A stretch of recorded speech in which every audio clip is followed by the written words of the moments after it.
Est-ce que, comme pour moi, ces derniers mois ont été difficiles pour toi? Est-ce que, comme moi, tu as traversé ce que j'ai appelé dans l'épisode précédent la nuit noire de l'âme? Est-ce que, comme moi, tu as tellement souffert que tu t'es cru au bout de ta vie? Si tu as répondu oui à ces questions, je te dis bienvenue au club. Je t'ai raconté la semaine dernière, dans l'épisode 12 de mon podcast Déprogrammons-nous, ça urge, les grosses emmerdes que j'ai eues depuis ce début d'année. Les grosses pertes financières, le stress, les insomnies, la tension dans mon corps. Je t'ai dit aussi avoir perdu 3 kilos, moi qui suis déjà toujours en sous-poids depuis ma naissance. Si tu n'as pas écouté cet épisode, eh bien, prends le temps de le faire. D'ailleurs, pour ne rater aucun épisode de mon podcast, je t'encourage à t'y abonner. Je te mets le lien dans la description de cet épisode. Alors, je t'apprends rien, c'est dur de remonter quand on s'est bien fracassé la gueule. Et je t'avoue que pour moi, qui suis une battante, moi que mes proches appellent Wonder Woman, eh bien, c'est la première fois de ma vie que je mets plusieurs mois pour remonter la pente et me retrouver en santé parfaite avec toute ma force intérieure et surtout mon envie de vivre légendaire. Dans ce podcast Déprogrammons-nous, ça urge, je parle à une certaine catégorie de femmes. Je veux aider surtout des femmes qui subissent une perte. Alors j'avoue qu'en matière de perte, je suis devenue experte. Déjà, experte en perte de proches, donc de mort. J'ai eu 12 décès autour de moi en 2016. Dans ces décès, il y a eu la mort de mon meilleur ami, la mort de mon seul frère, la mort de ma prof de yoga et la mort de la patronne du labo dans lequel j'ai fait mon doctorat. Ça, c'est pour te citer que les morts les plus marquantes de cette année-là. Je suis aussi très forte en matière de fuite financière, puisque c'est bien une grosse perte d'argent qui a marqué mon premier semestre 2024. Après pourtant des années luxuriantes et prospères. Alors, si tu veux, ma recette secrète pour m'en sortir à chaque fois, encore plus vaillante, encore plus forte, encore plus enthousiaste, encore plus éveillée, encore plus vivante, reste bien jusqu'à la fin de l'épisode d'aujourd'hui. Bienvenue dans le podcast Déprogrammons-nous, ça urge avec Elisabeth Taringui, mentor, coach en transformation consciente depuis plus de 20 ans. Tu cherches à reprendre les rênes de ta vie après une épreuve douloureuse. Tu as décidé qu'il était temps pour toi de prendre ta place, de t'affirmer et d'enfin créer la réalité que tu mérites. Eh bien, tu es au bon endroit. Mon nom est Elisabeth Taringui et je crée la vie de mes rêves en conscience depuis plus de 30 ans. En plus de 20 ans, j'ai aidé des milliers de femmes à booster leur sécurité intérieure, à redevenir confiantes, visibles, inarrêtables. Avec ce podcast Déprogrammons-nous, ça urge, je t'aide à te libérer de tes conditionnements physiques, mentaux, émotionnels, spirituels pour quitter le manque et vivre enfin dans la joie et l'abondance. J'ai vraiment à cœur que tu entres dans ce cercle de transformation à ton tour. Tu vas enfin comprendre comment tu fonctionnes et les conséquences que ça implique. Tu vas pouvoir modifier tes fonctionnements conscients et inconscients pour redevenir pleine réalisatrice et actrice de ta vie. Bonjour et bienvenue dans l'épisode 13 de mon podcast Déprogrammons-nous, ça urge, où je vais te parler de quoi faire quand tu te prends un mur, quand une catastrophe te frappe, quand tu perds finalement.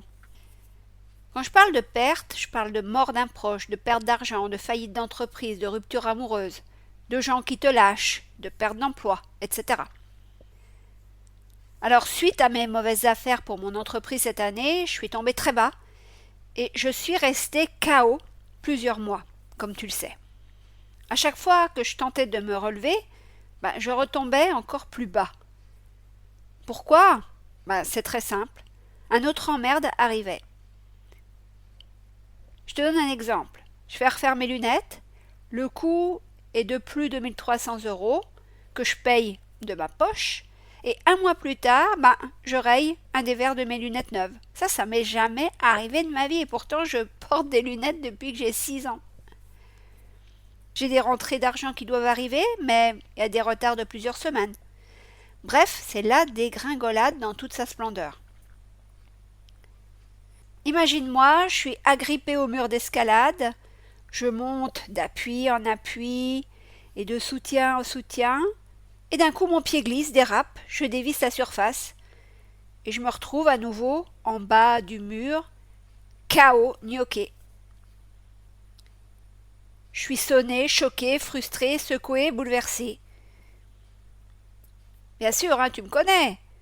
Je me laisse pas abattre, je recommence l'ascension du mur. Et là, putain, une de mes mains rate un appui et je dégringole encore une fois en bas, face contre terre. C'est vraiment ce cycle infernal que j'ai vécu ces derniers mois. Et pour te dire la vérité, c'est vraiment la première fois que je vis une telle avalanche d'emmerde. Et à chaque fois, c'est de l'argent en moins ou de l'argent qui n'arrive pas dans les temps. C'est vraiment ça le dénominateur commun. Je t'ai déjà expliqué dans l'épisode précédent les raisons pour lesquelles j'ai créé cette réalité-là. Encore une fois, si t'as pas écouté l'épisode précédent, je t'invite à aller découvrir le niveau de merde dans lequel j'étais plongée. Aujourd'hui, je tiens surtout à t'expliquer comment je m'en suis sortie pour que toi aussi tu saches le faire. Et qu'en plus tu puisses le faire plus rapidement que je n'ai pu le faire moi-même. Mais avant de te parler des solutions que j'ai trouvées et utilisées, je veux te rappeler les phases par lesquelles nous passons lorsque nous vivons une perte. Alors je ne vais rien inventer, mais j'ai pensé tout à l'heure à te présenter les 6 étapes qu'Elisabeth Kübler-Ross a identifiées pour le deuil. Parce que je trouve que finalement ces étapes, elles s'appliquent à toutes sortes de pertes. Alors déjà, pour moi, il y a le choc. C'est le moment où je t'ai dit que je suis KO, sonnée, au sol, paralysée, hypnotisée, impuissante. J'ai pris le mur en pleine gueule. Cette phase a duré plusieurs mois, alors que je me débattais dans des dialogues de sourds avec l'équipe de l'agence marketing avec laquelle je travaillais. Cet état a côtoyé l'étape 1 d'Elisabeth Kübler-Ross, qui est la phase de déni. Bien sûr, pendant plusieurs mois, j'ai refusé de croire que je m'étais trompée, j'ai refusé de croire que l'équipe travaillait mal, était incompétente. J'ai refusé de voir que l'on m'avait vendu du vent. J'ai refusé de voir que je faisais erreur, que je me berçais d'illusions quant à la réussite de notre collaboration. Au fil des mois, la deuxième étape s'est ajoutée, car oui, Elisabeth Kübler-Ross, elle décrit les étapes les unes après les autres, mais en ce qui me concerne, je les ai vécues tout en même temps. Cette deuxième étape, c'est la colère. C'est vrai que j'ai été très en colère contre les personnes qui travaillaient mal, qui abîmaient mon entreprise, qui m'abîmaient moi, qui ne me respectaient pas, qui abîmaient mes process. J'ai été très en colère aussi contre le patron de l'agence marketing qui fuyait ses responsabilités en refusant de me parler. Et aussi, et peut-être surtout, j'étais très en colère contre moi. Cette colère, elle a grossi au fil des semaines. L'étape 3, c'est le marchandage. On négocie. Pour moi, ça a été le moment où j'ai dit ces 4 vérités à l'équipe, tout en me persuadant que les choses allaient forcément s'améliorer. Je leur ai dit que je comprenais leurs failles et que je passais outre, que nous pouvions continuer notre collaboration, que voilà, un vent nouveau allait souffler et que maintenant, je les avais recadrés et qu'ils allaient se remettre en selle convenablement et qu'on allait faire du super bon boulot. Avec le recul, je me rends compte que j'ai négocié quelque chose d'absolument inacceptable, de non négociable pourtant. Aïe, aïe, aïe, aïe, aïe. Étape 4. La dépression, la tristesse. C'est le moment où j'ai pleinement réalisé le mur que je venais de prendre. J'avais plus de ressources, j'avais même plus envie de me battre tous les jours pour que l'agence fasse juste son travail. Et là, j'ai commencé à me laisser dépérir physiquement, en mangeant des aliments de merde quelque part, des aliments pas chers, du pain, de la confiture, des pâtes. J'ai fait ça parce que je voulais continuer à mettre de l'argent dans mon entreprise et ça a été du coup au détriment de ma santé parce que je le sais pourtant, et mon corps me l'a d'ailleurs bien rappelé. Ces aliments, ils alourdissent le mental, ils empêchent complètement la clarté mentale. Au plan physique, les pâtes, le pain, la confiture, donc les sucres lents et les sucres rapides, dans ton organisme, ça fait des putains de colle, du mucus. Parce que ces produits, ces aliments ne sont pas digérés par notre organisme. Notre système digestif, il n'est pas fait pour digérer ça. Du coup, l'organisme s'affaiblit. Et en plus, ces aliments, ils anéantissent complètement l'immunité. Heureusement, moi, je suis quelqu'un de solide. Je ne suis pas tombée malade depuis au moins une vingtaine d'années. Je n'ai pas d'angine, j'ai pas de gastro, j'ai rien de toutes ces merdes. Donc, heureusement pour moi. Et ces aliments, pour moi, c'est pas mon carburant.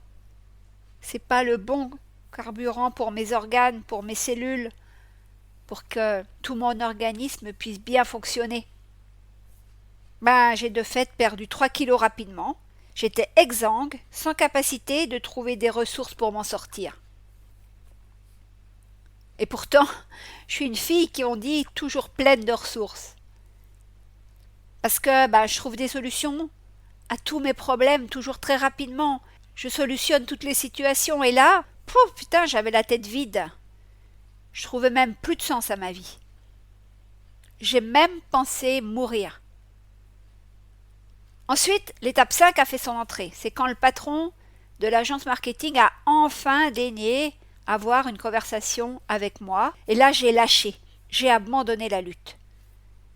Je n'avais plus qu'une envie, c'était que tout s'arrête. L'étape 5, pour te dire, c'est la résignation. Et là, effectivement, je me suis résignée. Selon les jours, selon les moments de la journée, j'ai vécu ces 6 étapes. Le déni, la colère, le marchandage, la tristesse, la résignation. Toutes les solutions que j'élaborais pour sortir de l'impasse ne menaient à rien et m'épuisaient.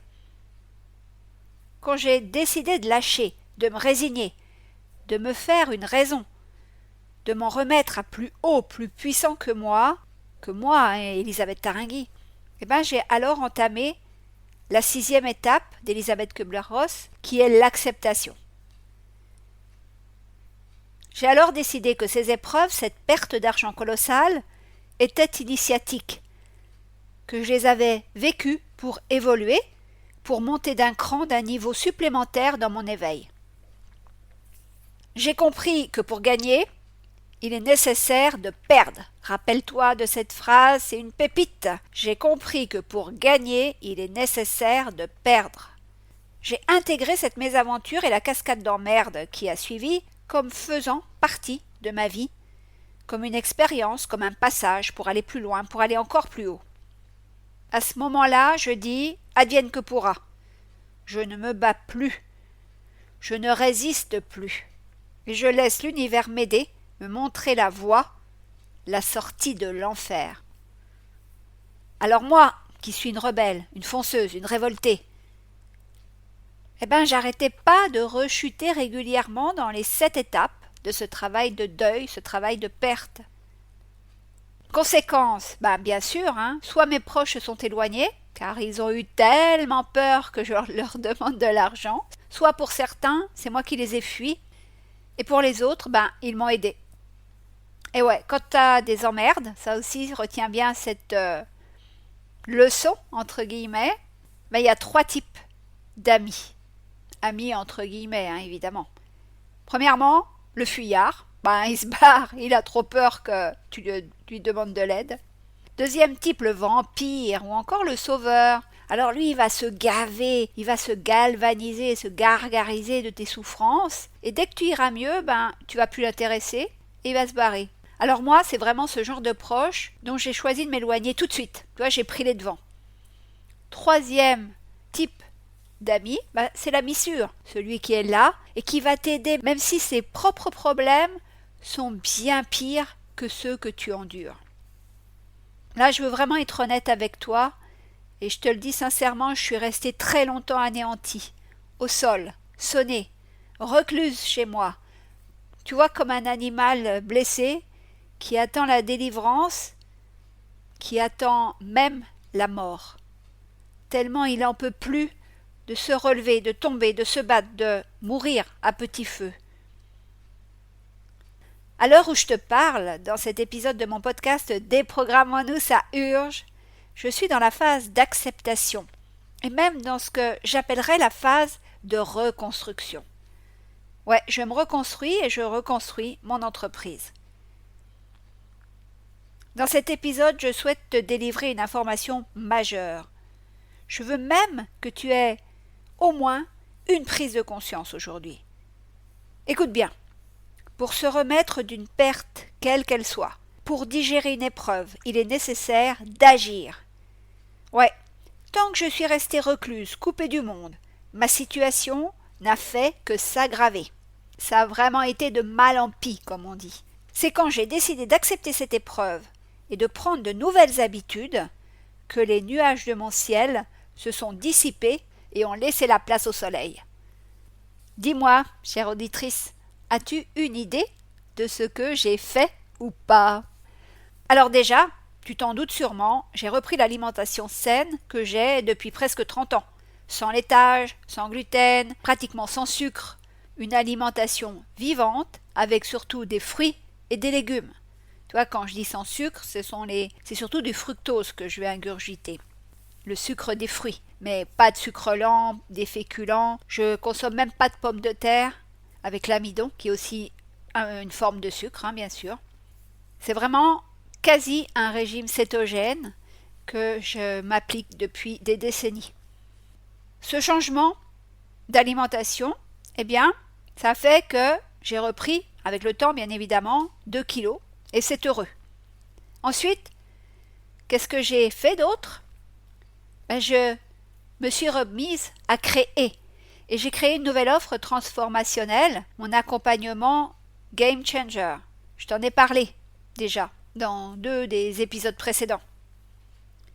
Un autre truc que j'avais pas fait depuis peut-être 25 ou 30 ans, eh bien je me suis inscrite dans des agences d'intérim pour gagner plus d'argent. Ouais, j'ai essayé de diversifier encore plus mes sources de revenus. Et puis c'était surtout pour sortir de chez moi, me forcer à sortir de chez moi. Je voulais aussi rencontrer des vrais gens, comme on dit. Parce que moi, je passe mon temps sur les réseaux sociaux, je suis dans un monde complètement virtuel, je suis complètement déconnectée de la vraie vie des gens. Des gens qui bossent en usine, des gens qui bossent dans des magasins, des gens qui bossent dans les bureaux, etc. Là, je voulais découvrir des nouveaux univers, me forcer à sortir de chez moi avec des horaires, forcément, quand tu vas travailler, tu as un horaire pour y aller, et je voulais rencontrer des vrais gens. Alors d'autres habitudes que j'ai mis en place, je me suis forcée à sortir tous les jours de chez moi, soit pour marcher, soit pour aller à la montagne aussi. Donc là, aller à la montagne, ça nécessite de prendre la voiture, de faire de la route, de conduire. C'est encore une habitude que j'ai perdue parce que ma voiture ici, elle passe plus de temps à être garée qu'à rouler. J'ai aussi remis en place de la gym à domicile. Parce que, en 6 mois, j'ai perdu beaucoup de muscles. Alors le fait de rencontrer de nouvelles personnes, de voir aussi des univers de travail qui m'étaient complètement étrangers, eh bien, ça m'a relancé, ça m'a reboosté, ça m'a redonné la pêche, ça m'a redonné la joie, la vie. La nouveauté, voir, apprendre des choses nouvelles, c'est mon carburant depuis toujours. Donc pour moi, c'est le meilleur antidote à la morosité et à la dépression et à la tristesse et à tout ce qui peut me tomber sur le coin de la gueule. Alors bien sûr, tout à l'heure je t'ai parlé de l'étape d'acceptation. Il faut aussi la relier à l'acceptation de mes pensées. Quand à un moment je pense je veux mourir car j'en peux plus, cette pensée je la juge pas, je la repousse pas. J'accepte cette pensée, même si elle me surprend, parce que je ne l'ai pas eue souvent dans ma vie, et je la laisse disparaître aussi vite qu'elle est apparue. Côté émotion, là encore, j'accepte les moments où je suis triste, ceux où j'hurle ma colère, les moments de frustration, les moments où je pleure. Je refoule aucune émotion, je vis l'émotion, je l'accepte. Donc tu vois, quelles que soient mes pensées, mes émotions, ma vitalité, je décide juste de maintenir le cap que j'avais avant le cataclysme que j'ai subi.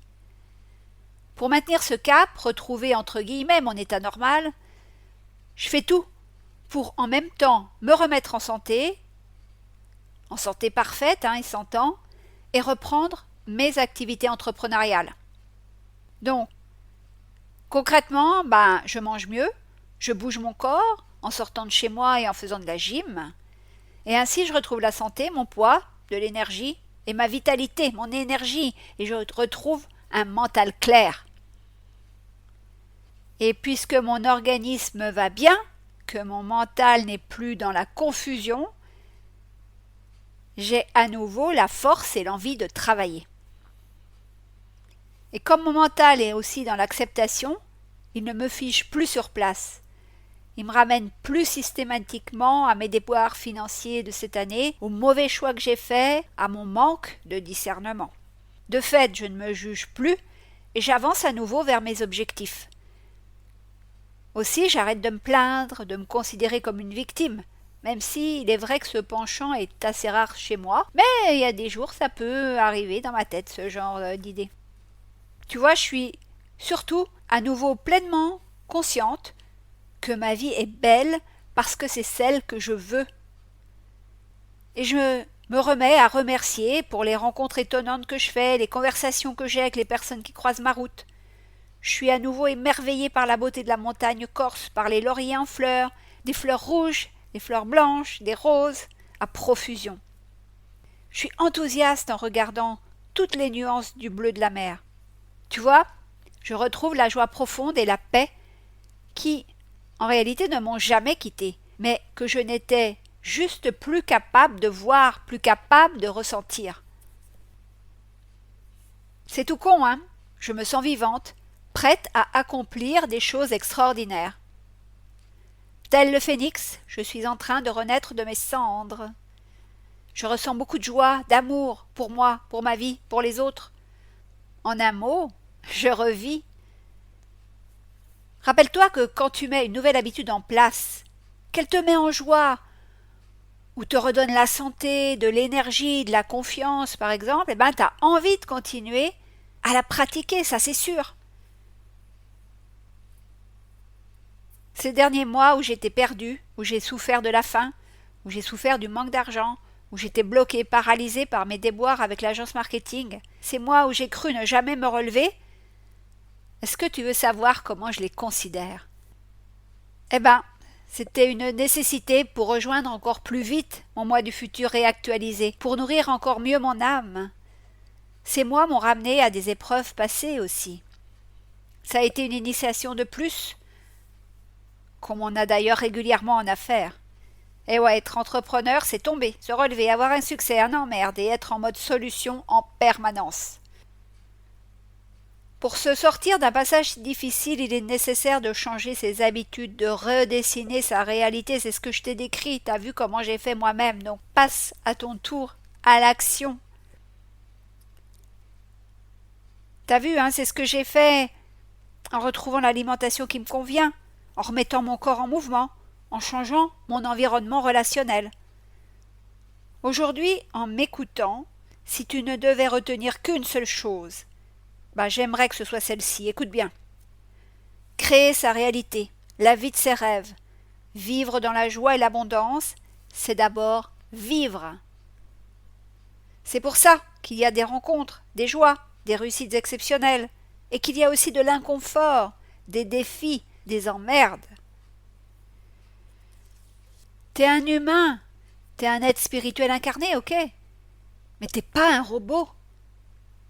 Ta vie, elle est faite de flux, de reflux, d'avancées magistrales, d'obstacles, d'emmerdes. Ces obstacles, ces emmerdes sont là pour que tu gardes ta capacité à faire des réglages, à retrouver ton cap, à évoluer encore et toujours.